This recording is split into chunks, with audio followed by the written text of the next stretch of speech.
ਸਤਿ ਸ੍ਰੀ ਅਕਾਲ ਵੀਰੇ ਸਾਰਿਆਂ ਨੂੰ ਜਿੰਨੇ ਵੀ ਆਪਣੇ ਪੇਜ ਨਾਲ ਜੁੜੇ ਆ। ਆਪਾਂ ਪੁਸ਼ਕਰ ਜਾਂਦੇ ਹੁੰਦੇ ਆਏ ਸਾਲ ਵੀ ਜਾਂਦੇ।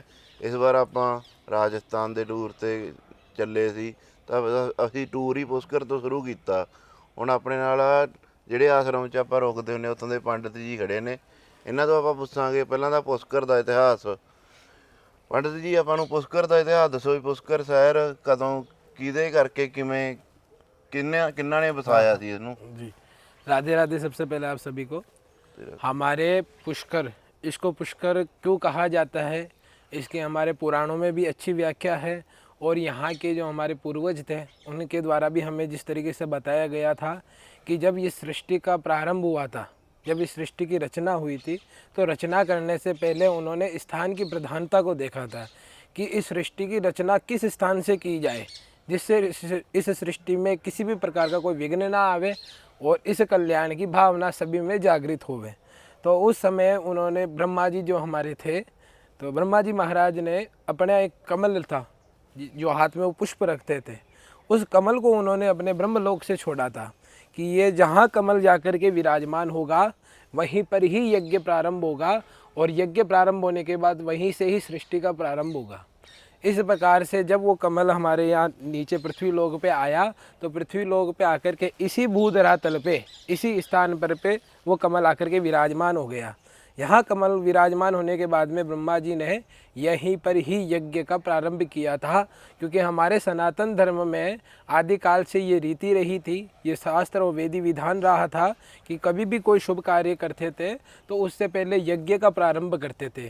जैसे आजकल हम देखते भी हैं कि जैसे कोई विवाह है, गृह प्रवेश है, आदि आदि कार्यों को करने से पहले हमें यज्ञ करते हैं। उसी प्रकार जब हमारी सृष्टि का प्रारंभ हुआ था तो तब हमारे यहाँ पर यज्ञ प्रारंभ हुआ।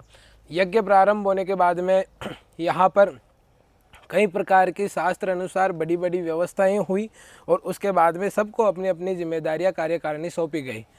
अब यहाँ पर कमल विराजमान होने के कारण नारद जी द्वारा पूछे गए प्रश्न पर ब्रह्मा जी ने उत्तर दिया कि इस स्थान का नाम अब पुष्कर रखा जाएगा। पुष्कर, इसलिए इसको पुष्कर कहा जाता है सर, क्योंकि यहाँ कमल विराजमान हुआ था। ठीक है।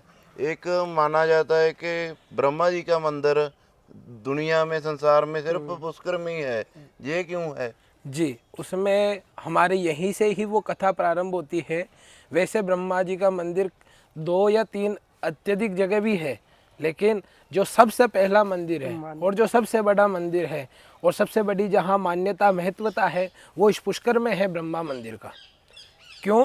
इसके पीछे एक कथा है कि जब यहाँ पर यज्ञ प्रारंभ हुआ था तो ब्रह्मा जी की पत्नी थी माँ सावित्री माता, जिनका टेम्पल है, मंदिर है हमारे यहाँ पर पहाड़ी के ऊपर, अपने बाएं से ब्रह्मा जी के बाएं हाथ में जी, वहाँ पर। अब सावित्री माता को यज्ञ में ब्रह्मा जी के साथ बैठना था, लेकिन हमारे स्त्री का जब श्रृंगार होता है उसमें समय की अधिकताएं बहुत पाई जाती है। तो जब सावित्री माता जब अपना श्रृंगार कर रही थी यज्ञ में आने से पहले, तो उनको अत्यधिक देरी हो गई और ऋषि मुनियों ने जो मुहूर्त निकाला था इस यज्ञ का, उससे वो समय जा रहा था। तो उन्होंने अपने नारद को भेजा, उनके जो ब्रह्मा जी के पुत्र नारद थे, नारद को बोला कि हे नारद, अपनी माता को जल्दी से बुला करके लाओ, क्योंकि यहाँ मुहूर्त का समय बीता जा रहा है और यह मुहूर्त निकलने के बाद में हम कोई भी कार्य प्रारंभ नहीं कर सकते। हमारे शास्त्रों में मुहूर्त की इतनी महत्वता थी कोई समय। ठीक है। तो नारद जी अपनी माँ के पास गए। माँ के पास जाकर के उन्होंने बोला कि पिताजी तो यज्ञ प्रारंभ कर रहे हैं, मुहूर्त का समय निकला जा रहा है, तो माता श्री आप शीघ्रातिशीघ्र पधार करके और यज्ञ में विराजमान हुई है। तो सावित्री जी को थोड़ा कुछ अल्प समय लग गया, तो ऋषियों ने कहा कि अब हमारे पास ज़्यादा समय नहीं बचा है और उनको समय लग रहा है। दूसरी बात कि सावित्री माता थी, तो माता पे कोई अपना अधिकार नहीं जता सकता था, तो किसी ने आरोप प्रत्यारोप भी नहीं किया क्योंकि माता क्यों नहीं आई। तो उस समय जब मुहूर्त का समय निकला जा रहा था, तब हमारे यहाँ पर गौ माता जो मतलब विचरण कर रही थी, तो गौ माता को उन्होंने ऋषि मुनियों ने कुशा खिलाई और कुशा खिला करके जो पीछे गोबर हुआ उसमें से हमारे गायत्री माता को उत्पन्न किया।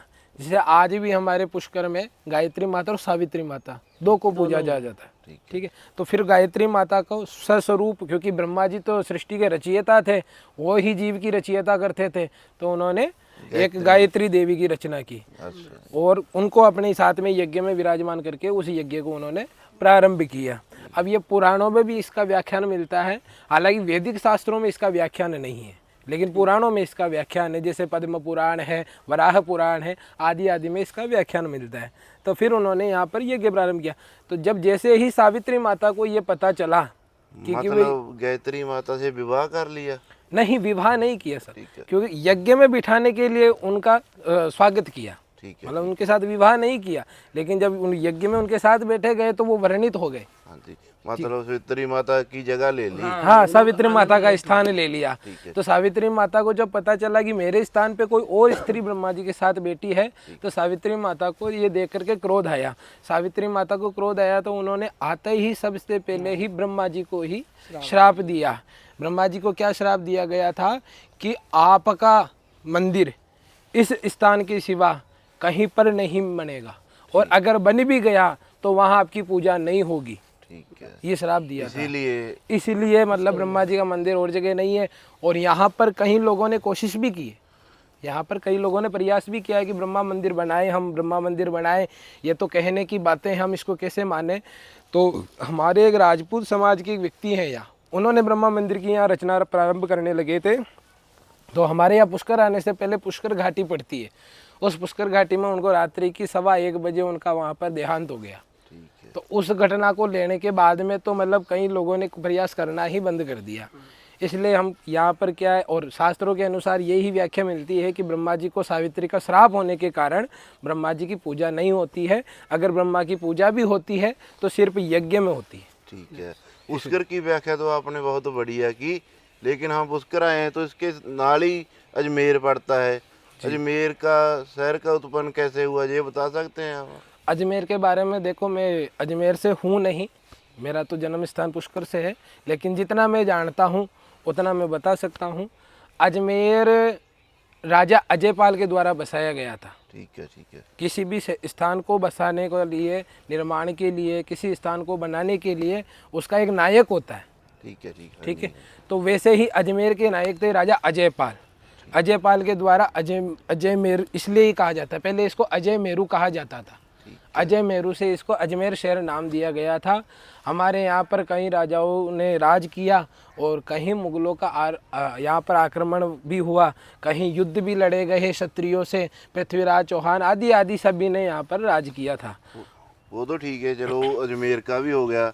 हम जिस आश्रम में रहते हैं कई सालों से, हम भी आ रहे हैं 6-7 सालों से, इस आश्रम का निर्माण कौन से संतों ने किया था? इस आश्रम का जो प्रमुख निर्माण किया था वो हमारे थे शांतानंद जी महाराज।